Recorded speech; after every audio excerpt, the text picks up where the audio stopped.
L'exhortation que nous allons partager, c'est pour nous édifier davantage sur la vie de Christ, davantage sur la vie chrétienne. Si on demande qu'est-ce que la vie chrétienne, qu'est-ce que la vie, est-ce que c'est une religion, la foi en Christ? D'après toi, c'est quoi la foi en Christ? Hein? La foi en Christ, c'est de croire en Jésus-Christ. Mais je te pose la question, c'est quoi alors? C'est une religion? C'est un ensemble de dogmes, de doctrines que nous devons appliquer. Alors, qu'est-ce que la foi? C'est la marche. Qu'est-ce que la vie chrétienne? Parlons fort. C'est la vie d'une personne, c'est pas des doctrines, c'est pas une religion, c'est l'état dans lequel une personne est. Ok, ça c'est une bonne réponse ça. Donc tu dis que, donc si on dit qu'est-ce que la vie chrétienne, c'est la vie de Christ. Donc quand on dit qu'on est chrétien, en réalité on a dit qu'on vit la vie de Christ. Quand on dit qu'on est chrétien, c'est plus qu'au-delà de dire que je crois en Christ. Parce que tout le monde peut le dire.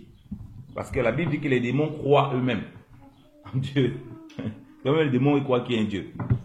Mais ils ne sont pas des disciples de Dieu, ou mieux dit des disciples de Christ. Et le mot chrétien n'a plus de sens, parce que c'est les disciples qui furent appelés chrétiens.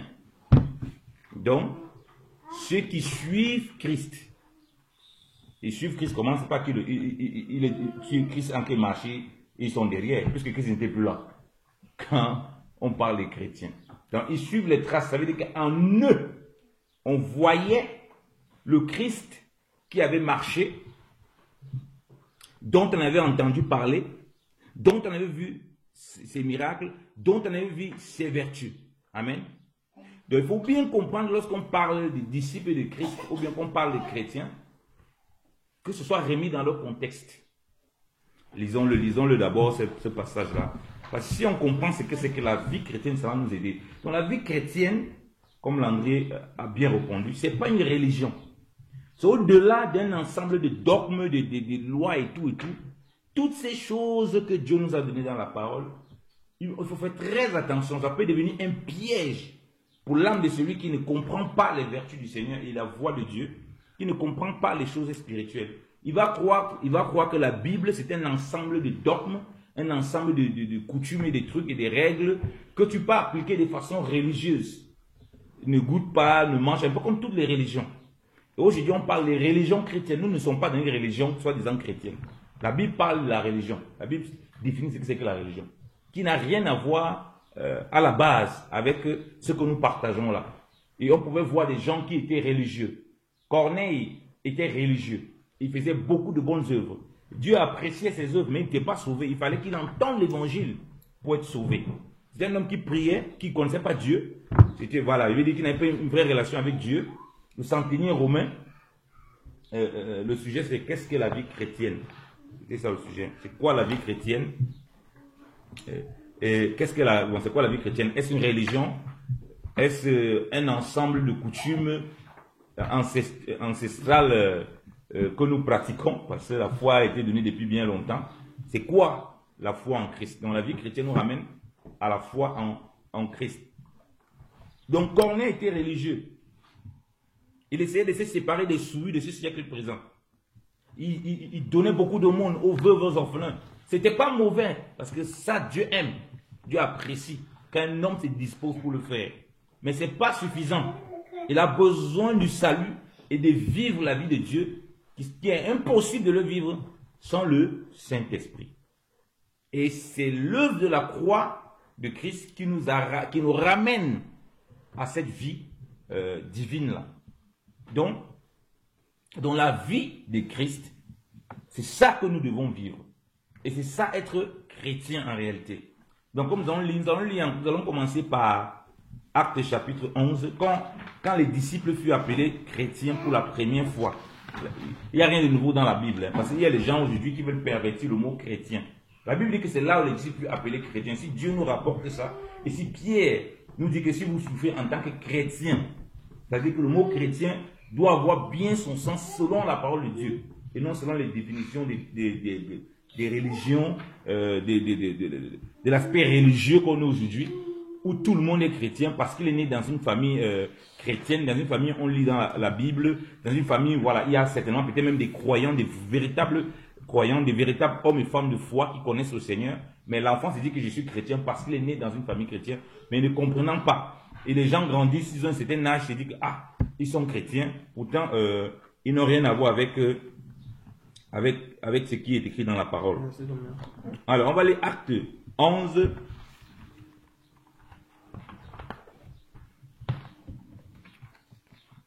Alors, à partir du verset 20. On va lire à partir du verset 19 même. Or, quant à ceux qui avaient été dispersés par la persécution excitée à l'occasion d'Étienne, ils passaient jusqu'en Phénicie et en Chypre et à Antioche, sans annoncer la parole à personne, qu'aux Juifs seulement. Mais il en eut quelques-uns d'entre eux, Cypriens et Cyréniens, qui étaient entrés dans Antioche, parlaient aux Grecs, annonçant le Seigneur Jésus. Et la main du Seigneur était avec eux, tellement qu'un grand nombre ayant cru fut converti au Seigneur. Et le bruit en vint aux oreilles de l'Église, qui était à Jérusalem. C'est pourquoi ils envoyaient Barnabas pour passer à Antioche, lequel, y étant arrivé, ayant vu la grâce de Dieu, il s'en réjouit et il les exhortait tous de demeurer attachés au Seigneur de tout leur cœur, car il était un homme de bien et plein du Saint-Esprit et de foi. Et un grand nombre de personnes se joignirent au Seigneur. Puis Barnabas s'en alla à Tarse pour chercher Paul. Et l'ayant trouvé, il le mena à Antioche. Et il arriva que durant un an tout entier, ils s'assemblaient avec l'Église et enseignèrent un grand peuple, de sorte que ce fut premièrement à Antioche que les disciples furent nommés chrétiens, ou bien furent appelés chrétiens. Amen. Donc, à Antioche, il y a un grand nombre de Grecs et de personnes de distinction. Il y a des Grecs, un grand nombre qui ont cru au Seigneur. L'Église a envoyé Barnabas pour fortifier ces chrétiens. Ils avaient besoin d'être instruits dans les voies du Seigneur. Et Dieu a envoyé Paul. Donc Dieu a permis que Barnabas aille chercher Paul, parce que Paul avait vraiment une énorme grâce dans la compréhension et les révélations des mystères de Dieu. Principalement pour les gentils. Barnabas était conscient de cela. Et cette grâce que Dieu avait donnée à Paul, il allait prendre Paul pour vraiment, avec lui, faire l'œuvre de Dieu là-bas à Antioche. On dit, c'est là. Il s'assemblait durant un an avec l'Église. Donc, il partageait pendant un an. C'est là qu'il fut appelé, il fut nommé chrétien. C'est en ce moment qu'il fut appelé chrétien. Donc là, vous voyez que ici, quand on parle de chrétien, on n'a pas vu Jésus qui est là. Parce que chrétien ici veut dire aussi, si tu veux traduire littéralement, ceux qui suivent Christ, ceux qui marchent avec Christ. Mais Christ, on ne le voit pas. Il n'est plus là ici. Physiquement, il n'est plus là. Donc, ils avaient entendu, les Grecs là, tout ça, avaient entendu certainement des histoires. Parce que quand Christ était là, sa renommée était partout aux alentours. Parce que c'est les 3 ans et demi de ministère qu'il a fait étaient des 3 ans puissants, les 3 ans qui ont glorifié le Père. Oui, la Bible précise qu'il était un homme de bien. Il allait ça et là faisant du bien. Donc il a marqué énormément cette époque-là. Et il a été crucifié comme un bandit. Et aussi le bruit de sa résurrection s'est aussi répandu. Et aussi le bruit de l'évangile qui a été prêché par les apôtres, tout ça s'est aussi répandu. Donc, ça veut dire que quand on les appelait chrétiens, ou bien quand ils furent appelés chrétiens, nommés chrétiens, ça veut dire qu'on voyait en eux la parole que Christ apportait, le bien que Christ apportait, la vie que Christ manifestait et la gloire du Père qui était révélée par Christ et que Christ montrait à tout un chacun. Donc, c'est là où on les appelait les chrétiens. Donc, chrétien, ce n'est pas j'adhère à une religion chrétienne, j'adhère à une dénomination chrétienne.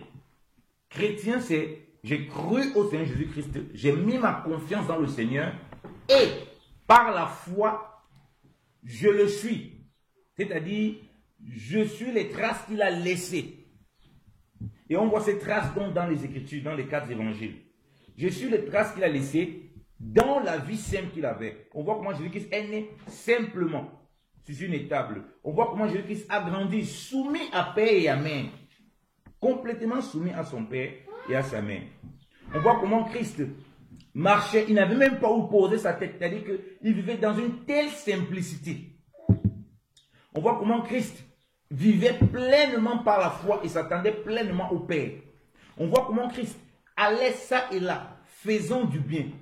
On voit comment Christ était sans péché. Donc, la statue parfaite de Christ nous pousse à vivre ce Christ, à vivre ce Christ, à désirer ce Christ. C'est là où on dit, on est chrétien. C'est-à-dire, on est disciple de Christ.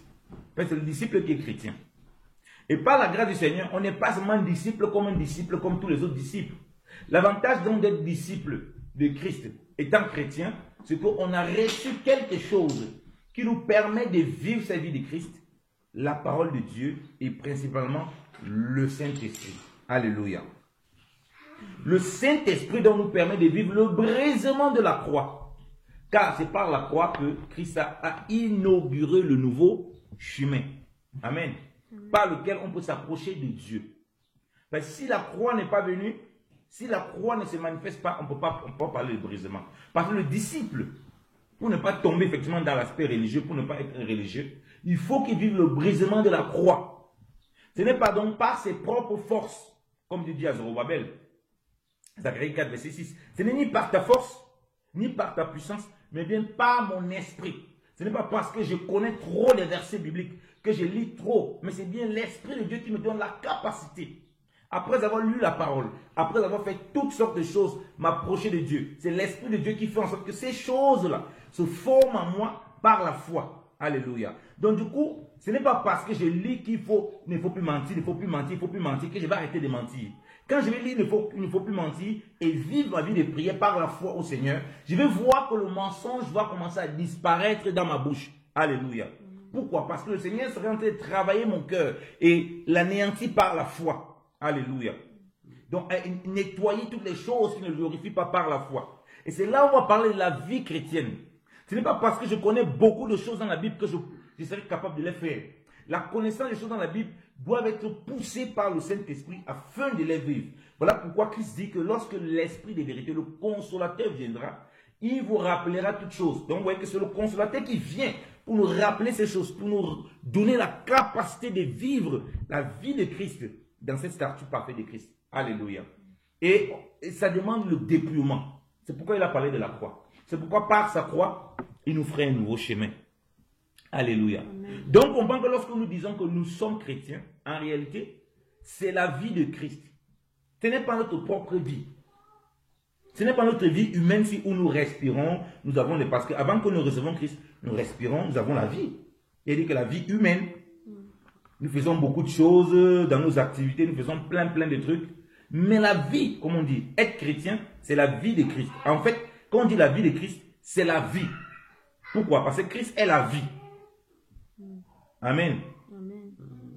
On met juste chrétienne à côté, vie chrétienne, pour faire une distinction. Pour qu'il n'y ait pas de distinction entre la vie des hommes et la vie de Christ. La vie des hommes s'arrête qu'au niveau humain, au niveau de l'âme et du corps. Mais la vie chrétienne, c'est vraiment l'esprit. D'abord, vraiment l'esprit. Ensuite, maintenant, tu vois l'âme et le corps qui sont influencés, qui sont impactés par la vie de l'esprit, hein, qui sont conduits par la vie de l'esprit. Parce que c'est l'esprit maintenant qui devient le conducteur de l'âme et le corps. Celui qui traîne maintenant l'âme et le corps pour vivre ce qui est impossible à la chair.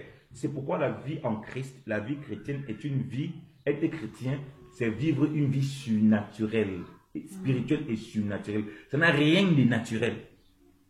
Parce que déjà recevoir le Saint-Esprit, c'est surnaturel. Comment quelqu'un va croire qu'il a reçu le Saint-Esprit? Donc, ce n'est pas une question de religion avec les religieux qui ont les Bibles. Donc, ce n'est pas une question d'être protestant, d'être évangélique, de fréquenter tout ça, une assemblée.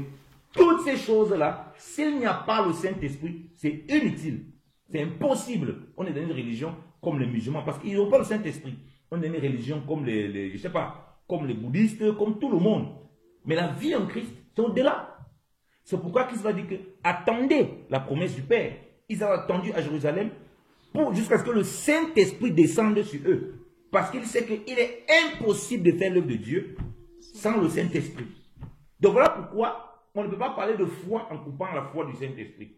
C'est par la foi que nous sommes sauvés en Jésus-Christ. Et ce qui nous maintient pleinement et nous fait vivre pleinement cette foi, pleinement cette chose du Seigneur, c'est le Saint-Esprit. Donc la foi et l'Esprit vont ensemble. Amen. Dieu dit que le juste vivra par la foi. Mais qui est ce juste?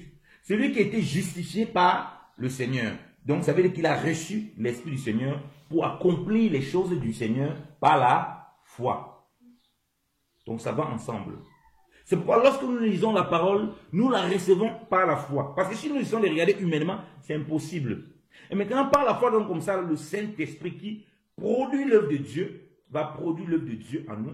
Et ce ne serait plus nous qui allons vivre, mais c'est Christ qui va être formé en nous, qui va vivre en nous, qui va manifester les vertus du Père, tel que lui l'a marché.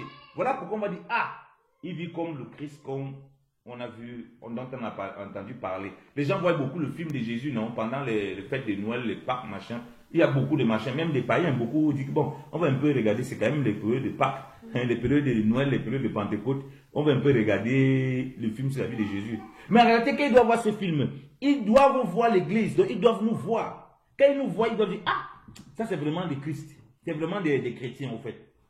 Parce que quand ils voient les films de Christ, ils nous voient comment on vit, ils reconnaissent Christ. Mais le problème aujourd'hui, c'est que quand on voit les films de la vie de Jésus-Christ, mais ils voient comment nous, chrétiens, on vit au matin. Non, non, ça ce n'est pas la vie de Christ. Parce qu'ils voient la vie de Christ, comment c'est une vie totalement dépouillée, une vie où il faisait du bien à son prochain, une vie où il cherchait que la volonté du Père, où il suivait que ce que le Père lui demandait, une vie où il a renoncé, mourir à lui-même pour les autres. Ils vont regarder autour de nous, ils vont dire, attends, il ne meurt pas pour la vie des autres, il ne donne pas la vie pour les autres. Donc du coup, ils auront du mal à nous appeler comme les autres ont s'appeler chrétiens. Ils vont dire, ah, bon, ça c'est des hypocrites. Et ce n'est pas ce que nous manifestons de nos jours, parce que nous ne comprenons pas ce que c'est que la vie chrétienne. Nous croyons que c'est juste un ensemble de religions, un ensemble de dogmes, venir à l'église, fréquenter une assemblée, tout ça, alors que ça n'a absolument rien à voir. C'est au-delà de fréquenter l'assemblée. L'assemblée n'est que le lieu de perfectionnement où nous sommes davantage perfectionnés les uns les autres. Comme on dit l'église, Paul et Barnabas, ils se réunissaient avec l'église pendant 1 an pour partager. Et là, on a reconnu que voilà les chrétiens. C'est-à-dire que l'histoire de Christ qu'ils entendaient et que certains avaient vécu, dédié à distance, ils le voyaient au travers de ces personnes. Voilà pourquoi même Pierre, par son langage, on peut le reconnaître. Tu parles comme le type qui est en train d'être maltraité lorsqu'il s'était arrêté et qu'il s'était fouetté. Pierre a régné, que non, on n'était pas avec lui, mais son langage, il y avait l'influence du Seigneur qui se manifestait dans Pierre. Donc c'est ça, cette influence qu'on doit voir. On doit reconnaître que nous sommes des gens de bien. Pas parce que par nous-mêmes, nous serons de faire du bien par nos propres forces. Mais parce que cette vie de Christ se forme en nous et on produit les œuvres de Christ. Aussi simple que ça. Amen. Si l'arbre, le goyavier commence à se former en toi, mais c'est normal que c'est les goyaves qu'on commence à voir sortir de toi. Alléluia. Donc si Christ commence à se former en toi, Christ qui est la vie, ce n'est plus ta propre vie ne servira plus à rien. C'est la vie de Christ qu'on va voir en toi, c'est qu'on va voir Christ au travers de toi. Alléluia. Et tu pourras reconnaître humblement que ce n'est pas par mes propres capacités. Ce n'est pas parce que je suis quoi que ce soit. Ce n'est pas parce que je suis très intelligent. Ce n'est pas parce que je connais beaucoup la Bible. Ce n'est pas parce que je connais beaucoup de commandements dans la Bible qu'il ne faut pas faire ceci, il ne faut pas faire ça. Mais parce que par la foi, ayant reçu les arts de l'esprit, ayant reçu la promesse de Dieu, il y a quelque chose qui se passe qui dépasse même mon entendement. Je constate simplement le bénéfice de la foi en Christ, en qui j'ai déposé ma confiance. Donc ce n'est plus ma propre vie qui en ce moment prend le dessus, mais c'est la vie du Seigneur qui se forme pleinement en moi. Amen. C'est ça la vie chrétienne. C'est ça être chrétien. C'est ça le chrétien. Donc, on doit pouvoir voir le film de Jésus que les gens voient qui prend généralement c'est l'évangile de Luc qui est utilisé pour faire le film de Jésus. Que quelqu'un finit de voir le film de Jésus là, nous sommes à côté, il nous voit chrétien, il dit oui, on voit quand même que vous essayez de ressembler à ce Christ, que vous le suivez quand même. Mais s'il voit la vie de Christ, cette consécration que Christ avait, comment il était persécuté et comment il réagissait, comment il allait, il faisait du bien, comment il y avait la puissance qui se manifestait au travers de lui, comment il avait la compassion, comment il était mis à part. Il allait jusqu'à dire que le Fils de l'homme n'a pas où poser sa tête. Les renards ont des tanières. Le Fils de l'homme n'a pas où poser sa tête. Pour montrer à quel point il était mis à part. Mais aujourd'hui, c'est vers ces choses que les gens courent premièrement. C'est ça qui les intéresse. Or, quand tu commences à vivre la vie de Christ, ces intérêts vont commencer à prédominer. Et c'est ça qui va faire en sorte que tu ne vas plus premièrement désirer le monde, mais tu vas désirer Christ. Qu'il soit formé en toi, et s'il est formé en toi, il va te donner les choses nécessaires pour l'accomplissement de sa volonté, selon les bonnes œuvres qu'il a préparées d'avance pour que tu puisses les pratiquer. Et on pourra dire, donc comme Paul dit, si je vis, ce n'est plus moi qui vis, mais c'est Christ qui vit en. Donc comment on peut arriver sur ça? Amen, lisons-le, lisons Galates chapitre 2.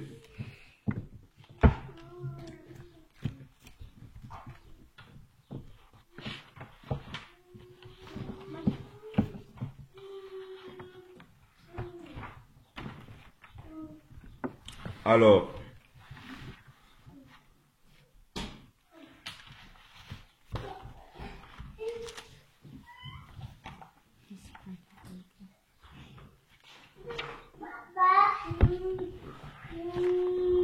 Galates chapitre 2, à partir du verset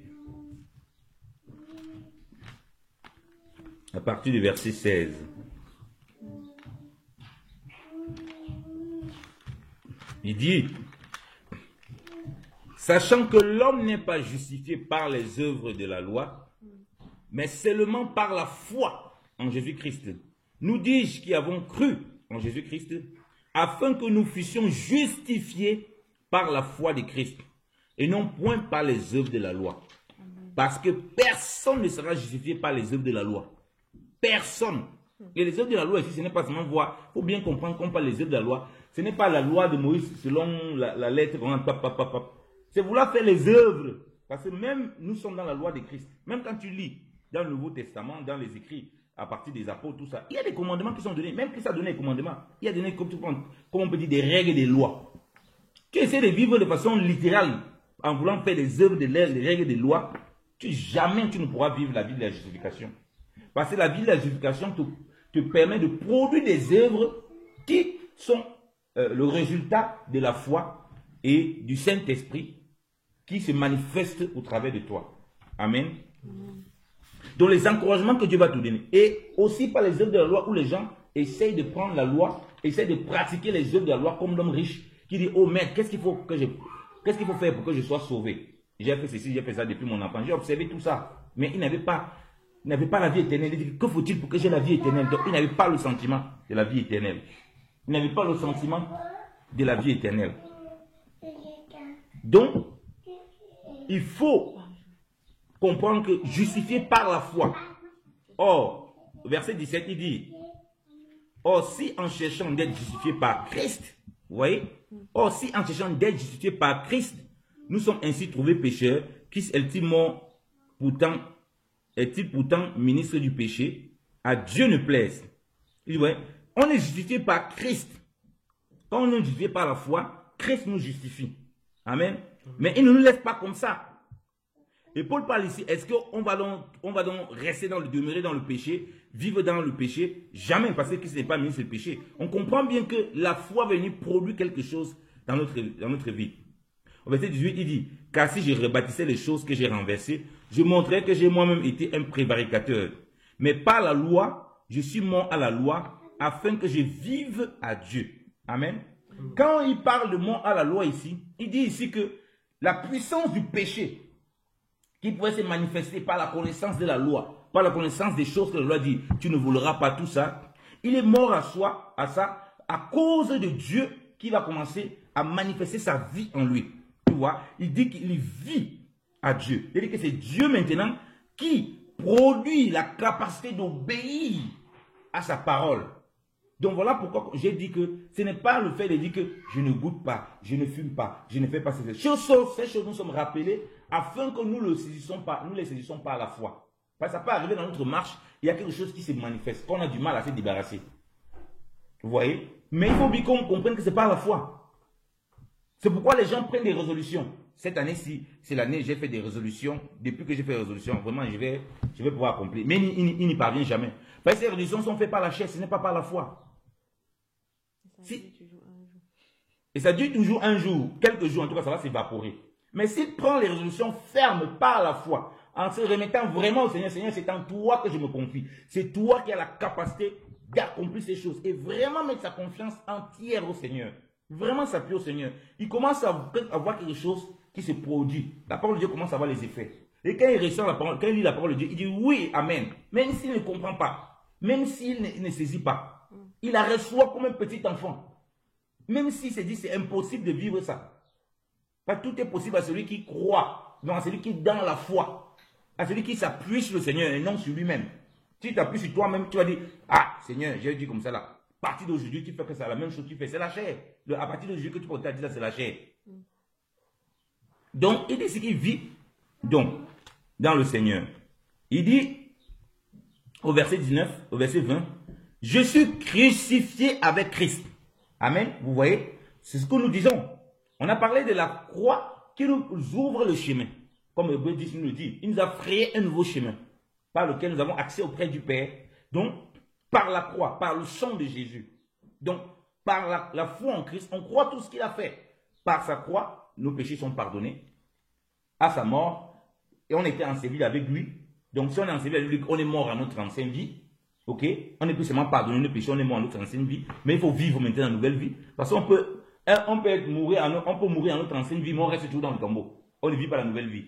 Et c'est généralement ce qui se passe dans nos vies. Parfois, il n'y a pas vraiment la résurrection, mais on est encore comme dans le tombeau. Donc, il ne veut pas seulement qu'on soit pardonné nos péchés et qu'on soit disant mort à notre ancienne vie. Il veut qu'on vive la nouvelle vie. Et c'est là où on parle parfois du vieil homme, okay? Du dépouillement du vieil homme. Donc maintenant, après ça, donc, il parle de crucifixion, donc de résurrection. Donc à la résurrection, donc, nous vivons la vie nouvelle que Christ nous a accordée. Et pour ça, il faut être crucifié avec lui. Donc une fois Paul parle de crucifixion, voilà pourquoi j'ai dit que on voit comment il a marché, on doit voir cette crucifixion. Donc on est crucifié avec lui. Et on le croit par la foi. Il n'y a pas de calcul, on ne veut pas dire, ah oui, est-ce que ça veut dire qu'on nous prend on part 2000 ans avec nous derrière, on prend sur le poteau, on vient, on met à côté, on nous tape aussi les clous. Non. Par la foi, on commence à vivre ça. On est crucifié par ce monde. C'est-à-dire qu'on va recevoir les clous, on va recevoir le rejet, on va recevoir toutes les choses que le monde peut nous donner à cause de la foi en Jésus-Christ. Et on meurt aussi avec lui. On va vraiment mourir avec lui. À la croix. On vit vraiment le pardon de nos péchés dans la mesure où on voit que parce qu'il nous a pardonné, on est rejeté par la société. Parce que on ne comprend pas la société ne comprend pas ce mode de fonctionnement. Comment quelqu'un peut mourir à la croix, une soi-disant croix, tu dis que c'est pour pardonner tes péchés. Et la société aussi va reproduire la même persécution qu'elle a fait au Christ. Et c'est comme ça que nous sommes crucifiés. Voilà pourquoi les épreuves dans ce monde nous font vivre de plus en plus la croix, donc la crucifixion, l'ensevelissement et la résurrection. Et plus particulièrement la crucifixion. Parce que la vie de résurrection, on le vit pleinement par la foi. Et donc j'ai été crucifié avec Christ. Pourquoi? Il dit, et je vis, non pas maintenant moi, mais Christ vit en moi. Amen. Dans cette traduction, on dit, si je vis, ce n'est plus moi qui vis, mais c'est Christ qui vit en moi. Et que je vis maintenant en la chair, je le vis en la foi du Fils de Dieu qui m'a aimé et qui s'est donné lui-même pour moi. Amen. Ça, c'est une vie surnaturelle. Il a résumé toute la vie chrétienne. Il parle de la foi, non pas les œuvres, avant, pour dire que personne ne va être sauvé par les œuvres de la foi, il peut être justifié par les œuvres de la foi. Il explique donc comment quelqu'un qui est justifié par les œuvres de la foi, ce qui se produit lorsqu'il est dans cette foi au Fils de Dieu. Donc on comprend même que c'est la foi en Jésus-Christ pleinement. Voilà pourquoi on dit qu'il y a une seule foi. Tout le monde n'a pas cette foi-là. Il y a les païens qui machin, on dit, ah oui, on est dans la foi, on est tous dans. Non, on parle ici d'une foi en Jésus-Christ qui nous donne la capacité de vivre, comme je dis, cette vie surnaturelle, cette vie divine par son esprit. Et c'est lui qui vient vivre cela en nous faisant vivre, comme on a dit, la crucifixion, l'ensevelissement et la résurrection. La résurrection, c'est quoi? Il dit, si je vis, ce n'est plus moi qui vis, c'est Christ qui vit en moi. Donc on voit que le même Christ nous fait vivre la crucifixion, c'est lui qui était crucifié. Le même Christ nous fait vivre l'ensevelissement, c'est lui qui était enseveli. Le même Christ nous fait vivre la résurrection. Parce que qui dit que si je vis, ce n'est plus moi qui vis, c'est Christ qui vit en moi. C'est le Christ qui est ressuscité. Parce que c'est le Christ qui est ressuscité qui vit en nous. Ce n'est pas le Christ qui était avant la résurrection. C'est le Christ ressuscité qui vit en nous pour nous faire vivre la vie du Christ qui a marché, qui a été crucifié, qui a été enseveli et qui est ressuscité. Alléluia. Et il nous le fait vivre par le Saint-Esprit. Ok? Au moyen de quoi? De la foi que nous avons en lui. Et c'est le Saint-Esprit qui va produire ça. Et on va voir Christ qui est en train de vivre. Il dit bien, je le vis. Je vis cette vie-là. Non plus moi-même. Donc ça veut dire que nous-mêmes, on disparaît complètement. Donc nous-mêmes, on n'a plus du tout de place. C'est pourquoi notre langage va toujours remettre Christ en premier rang. C'est normal. Si ce n'est plus toi-même qui vis ta propre vie. Quand parfois tu marches avec quelqu'un, par exemple, vous avez un truc que vous devez faire ensemble, peut-être c'est toi qui devais expliquer la chose. N'est-ce pas, quand il commence à prendre un peu le devant, c'est lui qui veut tout parler, tu es mal à l'aise, c'est qui m'attend. C'était même ma chose, c'était même mon truc. Mais le gars, il a pris la place, maintenant moi-même, il n'est pas même plus à parler. Il commence à parler, toi, tu t'étais, non? Tu t'étais, tu entends, tu regardes seulement. Qu'est-ce que ça fait souvent? Tu commences à grignoter les dents derrière. Lorsque, par exemple, tu as fait un projet, tu veux que quelqu'un te représente quelque part. Quelqu'un te représente quelque part pour faire ton projet. Tu dis, ah, j'ai fait vraiment le projet, mais je ne sais pas, est-ce que tu peux aller me représenter? C'est lui qui parle, il parle. Toi, tu t'étais. Lorsque tu ne connais pas quelque chose et tu as besoin que quelqu'un vienne, il te l'explique.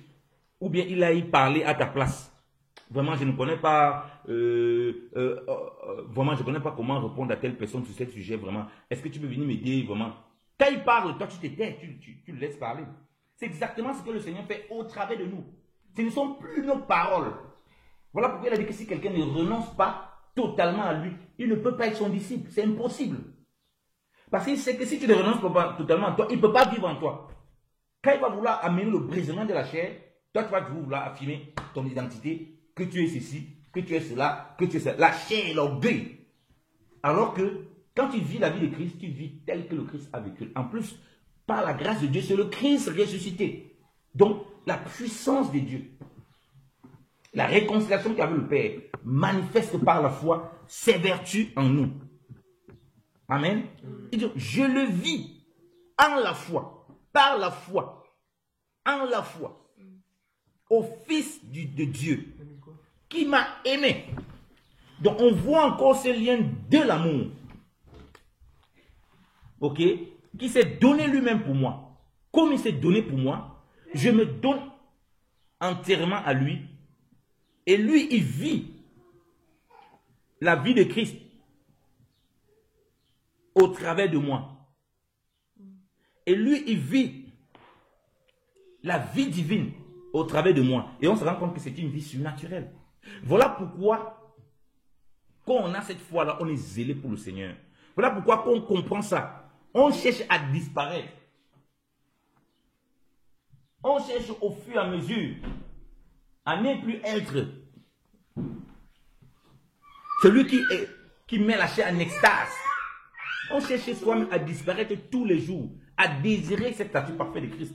Et là, c'est ça que Paul explique que la vie chrétienne. Dans une vie chrétienne, il y aura une transformation qui est spectaculaire, qui est incroyable, mais qui n'est pas le résultat de la religiosité, d'un ensemble de connaissances, de plein de règles, de plein de choses, mais parce que par la foi, il y a quelque chose.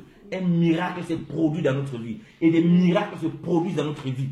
On prie pour ça. Donc, du coup, quand tu vas avoir peut-être une faiblesse dans la chair, tu vas peut-être un truc dans la chair, quand tu pars prier, tu pries vraiment par la foi, afin que Christ se manifeste et soit formé davantage en toi. Parce que c'est cette vie-là que tu vis. C'est cette vie-là que tu es censé vivre. Et c'est là où on dit que c'est la vie chrétienne. C'est là où on dit non, nous sommes des chrétiens. Alléluia. Et croyez-moi bien aimé dans le Seigneur, si on veut vivre cette vie de Christ, on va le rejeter. Tu ne peux pas aimer. Parce que Christ commence à vivre en nous, c'est toutes les vertus qu'il a manifestées. Frère, rien ne va manquer, toute la puissance qu'il a manifestée. Chacun selon la grâce que Dieu lui a accordée. Toutes les vertus qu'il a manifestées quand il a marché. Tout le rejet dont il a subi. Toutes les choses qu'il a pu vivre, aussi difficiles, toutes les persécutions, tu vas aussi vivre ça, comme Paul a vécu ça. Parce que cette vie de Christ en nous apporte cette dimension divine qui va amener aussi des combats terribles. Où il va falloir vivre le dépouillement de la chair. Parce que Dieu sait que si on ne meurt pas en nous, pour que Christ vive en nous, comme il dit, il faut que nous, la chair se taise, il faut que nous on se taise. Il sait que si il n'y a pas ce désir, l'orgueil va s'installer. Et il nous rappelle qu'il nous a aimés. Donc il nous met encore le lien de l'amour. Qui n'est pas le résultat de notre propre intelligence. Comme on dit, il y a un processus. La foi d'abord, on a mis notre confiance en lui. Comme on croit au Seigneur, il y a cette foi. Il y a quelque chose qui se produit. La foi en l'œuvre de Dieu. La foi au Fils de Dieu. La foi, ça veut dire la foi en la croix. On est justifié par son sang. On est justifié par Christ. On est justifié par la foi. Ça produit le pardon des péchés. Ah Seigneur, on nous a pardonné. Mais il n'y a pas encore le dépouillement, il n'y a pas encore le renoncement. Mais dans cette même foi-là, il y a l'ensevelissement. Dans cette même croix, il y a l'ensevelissement. L'ancienne vie est morte. Dans cette même foi, il y a la résurrection. C'est-à-dire qu'il est ressuscité pour notre justification. Et ici, ressuscité pour notre justification, on voit la nouvelle vie qui se forme. Et on voit que Dieu, aussi, même au même moment, dans ce procédé, il nous donne son esprit. Et par son esprit, la parole de Dieu qui va ensemble, la vie du Seigneur commence à se former en nous, se forme en nous, et ce n'est plus nous qui vivons, c'est le Seigneur qui vit en nous par ce moyen de la foi que nous avons. Et nous aimons le Seigneur par ces vertus-là. Alléluia. Donc, c'est très important de comprendre cela. Si on ne comprend pas ça, alors on aura une foi très religieuse. C'est pourquoi on va voir des gens qui disent, je suis né dans une famille... chrétienne, mais lui-même, il n'est pas chrétien. Il va dire qu'il est chrétien, mais lui-même ne l'est pas. Ou bien parce qu'il a mal compris.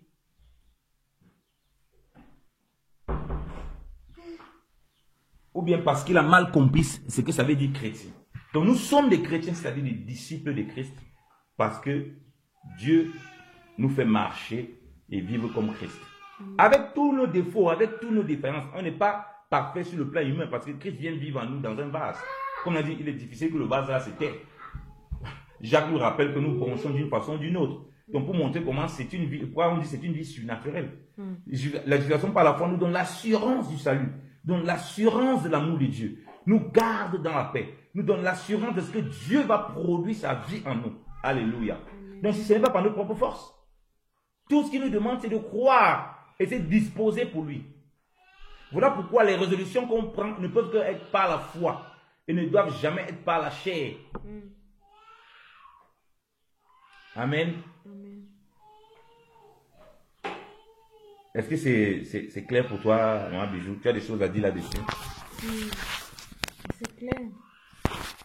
C'est clair. Je voyais encore le son de David qui disait j'ai été pécheur déjà dans le ventre de ma mère. Ma mère m'a formé tout dans le péché et tout.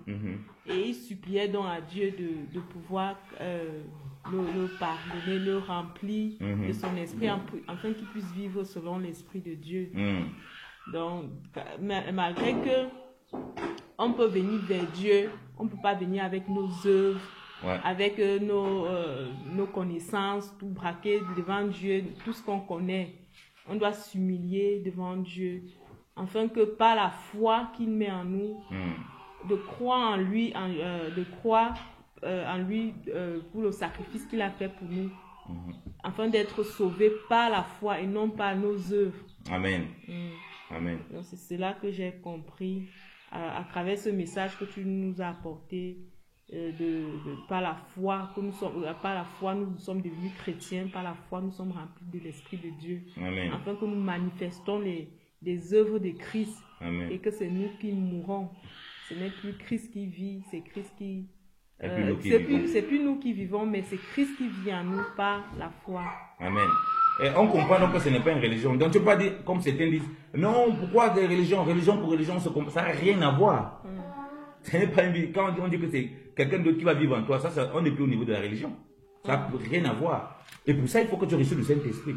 Et si tu n'as pas reçu l'Esprit de Christ, la Bible le dit, celui qui n'a pas reçu l'Esprit de Christ ne lui appartient point. Donc, c'est au-delà de ça. Donc, quand on entend les gens dire, retournons dans les religions de nos ancêtres, pourquoi telle religion, on comprend qu'ils sont dans la perdition totale, ne comprenant pas les voies du Seigneur, ne comprenant rien à ce qui concerne le salut. Le salut se trouve uniquement en Jésus-Christ. Ça ne se trouve pas dans une religion. Donc, pratique les coutumes et essaie d'être bon comme tu veux là. Tu ne connaîtras jamais le salut, tu ne connaîtras jamais la vie de Christ et tu ne seras jamais agréable à Dieu parce que ce n'est pas par la foi au Fils de Dieu. Donc la foi en Dieu se résume à la foi au Fils de Dieu qui est Jésus-Christ de Nazareth, qui est le Seigneur et le Sauveur, le Créateur de ce siècle, le Créateur du monde et de l'univers. Et c'est important de comprendre ça. Sinon, tu lis seulement la Bible juste pour lire, tu te lèves le matin, tu fais une prière de routine, comme les gens, tu fais ta prière de routine, tu continues à vivre comme tu veux. Voilà, tu continues à faire parfois des bonnes choses et parfois tu te souilles, tu fais des magouilles, tu fais des faux papiers, tu fais des faux documents, tu fais plein de choses désagréables à Dieu parce que toi tu as choisi ce qui est bon, ce qui n'est pas bon. Pourquoi? Parce que la vie de Christ n'est pas formée en toi. Quand la vie de Christ commence à former en toi, il te donne donc maintenant la capacité de résister et t'ouvre les yeux sur des choses même que tu croyais que c'était normal de le faire. Il t'ouvre les yeux pour dire ça c'est pas normal de le faire. Et du coup, il te donne la capacité de ne pas le faire. Parce que c'est lui qui vit en toi. Donc, il tue tes membres, il tue tes pensées qui sont obscures pour mettre les pensées de Christ, pour que les pensées de Christ soient formées. Et ce n'est pas facile. Nous faisons des erreurs et tout dans ces marches-là. Nous tombons, nous nous relevons, mais c'est ce qui se produit. Voilà pourquoi on ne peut pas être à l'aise dans le péché. On ne peut pas dire choisir un péché plus que l'autre. On ne peut pas dire non, tel est mieux. Non, de toute façon, je suis quelqu'un de bien, j'aide quand même les gens, je fais quand même des biens, j'ai pris quand même ma Bible. Si je mens, ce n'est pas grave. Si je fais quelques petits mensonges, ce n'est pas grave. Tu vois? Si je fais par exemple un faux mariage pour avoir des papiers, Dieu lui-même voit que ce n'est pas facile. Je suis quelqu'un quand même qui aide beaucoup l'église, ce n'est pas grave. Ça, ce n'est pas la vie de Christ. Mais si Christ est formé en toi, tu comprends que tel qu'il a vécu, c'est le désir parfait de ta foi. Et c'est ce que ça doit produire. Donc tu ne peux pas prendre un truc à la légère. Et c'est par arrive que tu faillis, mais tu vas te repentir amèrement parce que tu sais que ce n'est pas conforme à ce que Christ attend de toi. Et tu vas désirer qu'il soit formé en toi pour tuer principalement cette chose-là. Et ça, c'est important de comprendre dans notre marche. Et c'est ce qui est souvent une pierre d'achoppement pour plusieurs personnes qui ne comprennent pas ça. Donc on a amené la religion à beaucoup de personnes. Et beaucoup de personnes croient que c'est en fonction d'une religion. Et disent, je serai catholique, je serai protestant, je serai dans une église évangélique, je serai dans toutes ces sortes de choses, en essayant de pratiquer beaucoup de bonnes choses et bien. Là, je vais être agréable au Seigneur. Là, je vais vivre la vie divine. Là, je serai sauvé. Là, je serai justifié. Tu ne seras ni sauvé, ni justifié. Tu ne pourras jamais vivre la vie divine. La vie divine se vit uniquement par la foi en Jésus-Christ de Nazareth. Amen. Dieu veut que tous les hommes soient chrétiens. Parce que le chrétien ici, comme on a dit là, ce n'est pas avoir adhéré dans une religion chrétienne. C'est le fait de vivre la vie du Fils de Dieu qui nous a sauvés, qui nous a aimés et qui s'est donné lui-même pour nous. Et c'est ça qu'on appelle la statue parfaite de Christ. Donc Dieu veut former Christ en nous. Et si l'on ne comprend pas ça, alors on aura beaucoup de problèmes. Et alors on a beaucoup de problèmes dans notre vie chrétienne. Et parfois c'est cette mauvaise compréhension qui nous crée ces problèmes. Voilà pourquoi on se met nous-mêmes toujours en avant. C'est la chair qui parle toujours. On n'est jamais moi à nous-mêmes. Il y a beaucoup d'ego à nous-mêmes, beaucoup d'orgueil. Et on refuse de mourir à nous-mêmes. Mais Dieu encore veut nous faire mourir à nous-mêmes et nous donner la capacité de comprendre les choses telles qu'il veut qu'on le comprenne. Amen. Amen. C'est ça quelque chose que tu m'as rajouté? Non, c'est magnifique.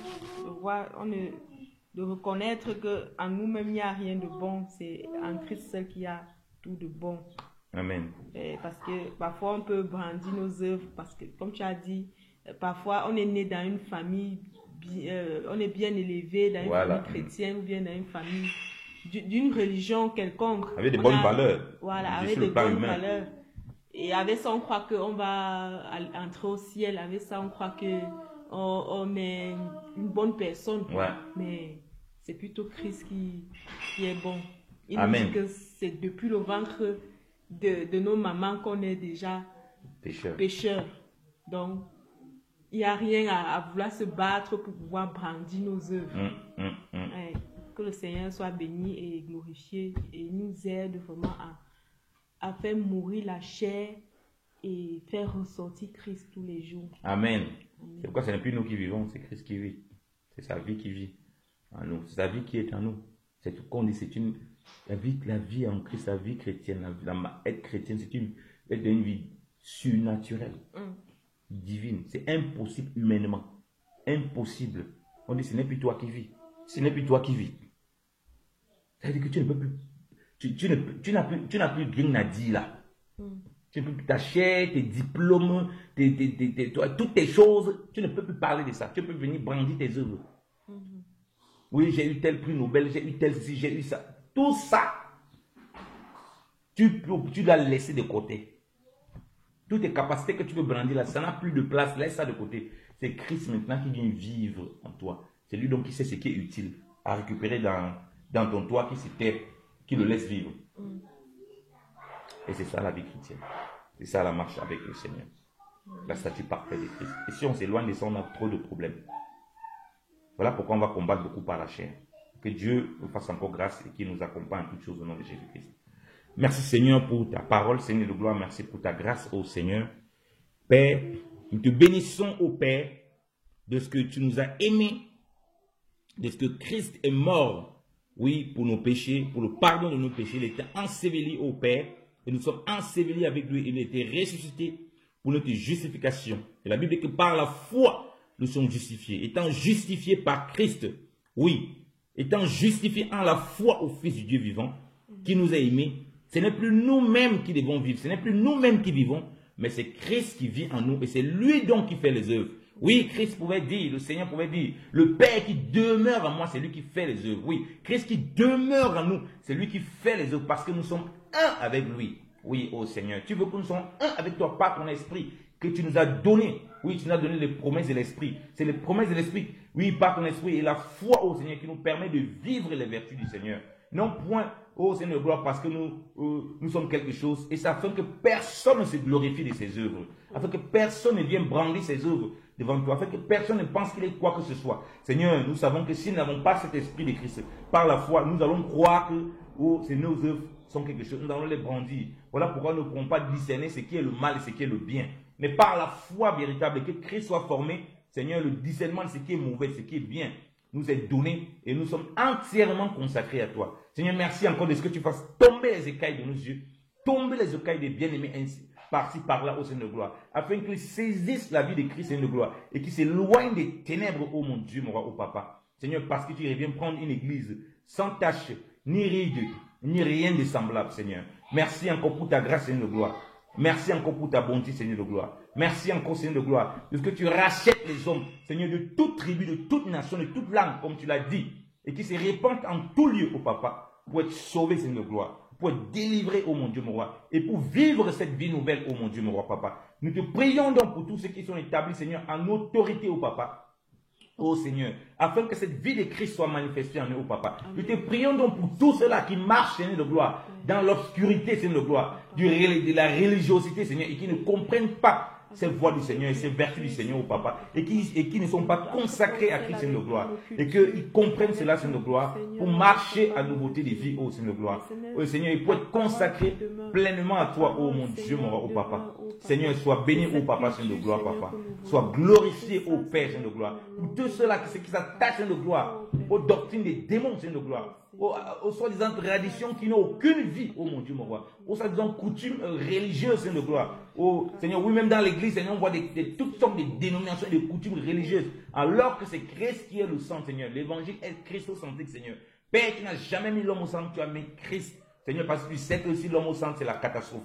Oui, l'homme, Seigneur de gloire, a péché, il est tombé du roc de la sainteté, Seigneur de gloire. Il a besoin, Seigneur de gloire, d'être relevé par le Seigneur Tout-Puissant, Jésus-Christ de Nazareth. Seigneur, merci encore pour tes bienfaits. Merci encore pour tes vertus, ô Père. Seigneur, que ton nom soit béni, ô Papa. Que ton nom soit élevé, ô Père, dans le nom puissant de Jésus-Christ de Nazareth. Amen. Amen. Merci, Seigneur, pour ta grâce. Alléluia. Gloire à Dieu. Amen.